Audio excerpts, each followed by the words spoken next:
मौलाना दाऊद साहब जो फ़कीर तकिया के इमाम थे, मेरी उनसे मुलाकात है, लेकिन अब वो इंतकाल हो चुके हैं। मौलाना दाऊद साहब, उनके गांव का देवरिया नाम उनके गांव का वाक़या। एक बड़े हाजी साहब थे, बताया, काजी साहब ने बताया, बड़े नेक, कोई गलती नहीं, बज़ाहिर कोई गुनाह लोगों की नज़रों में नहीं था। जब उनका इंतकाल हुआ, लोगों ने उन्हें दफनाया तो उनका भी यही हाल हुआ। कब्र ने लाश को बाहर फेंक दिया उठा करके, सारे लोग भाग गए वहाँ से। काजी साहब बताते हैं कि काजी साहब के चचा, उनका नाम इनामुल हक, इंतकाल कर चुके, काजी साहब के चचा उस जनाजे में शामिल थे। काजी साहब के चचा जिनका नाम इनामुल हक, और जिनके साथ ये वाक़या पेश आया उनका भी यही नाम काजी साहब ने बताया। तो यहाँ नाम काजी साहब ने बता दिया तो मैंने आपको बता दिया। तो जो इस वाक़ये के आईनी शाहिद और गवाह है वो काजी साहब के चचा है, हमारे काजी शमशीर साहब, काजी शहर कटिहार, इनके चचा, आईनी शाहिद, देखने वाले, आंखों से देखा। क्यों देखा आंखों से? इसलिए कि उनका ससुराल उसी गांव में पड़ता।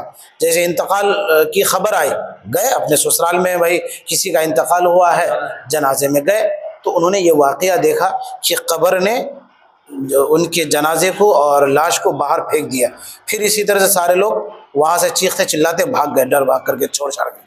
फिर एक दिन के बाद उनके जो घर वाले रिश्तेदार थे वो किसी तरह से दूसरी जगह जैसे तैसे करके मिट्टी में दबा करके आ गए। मालूम किया गया कि भाई हाजी साहब तो बड़े नेक थे, वो भी हाजी साहब तो बड़े नेक थे, और बज़ाहिर ऐसा कोई अमल नहीं समझ में आता कि जिसकी वजह से इतना बड़ा इबरतनाक अंजाम हो। तहकीक के बाद मालूम हुआ हाजी साहब ने अपने बहन के हिस्से को दबा लिया था। बहुत अफसोस की बात, बाप का बेटा जिस तरह से तुम हो, तुम्हारी बहन भी तो अपने बाप की बेटी है। शरीयत ने, कुरान में, हदीस में, अल्लाह के नबी ने, अल्लाह ने जिस तरह से तुम्हारा हिस्सा मुतय्यन किया, बेटी का भी तो हिस्सा मुतय्यन किया। हाजी साहब नेक, सब कुछ ठीक, अपने बहन के हक को दबा करके था।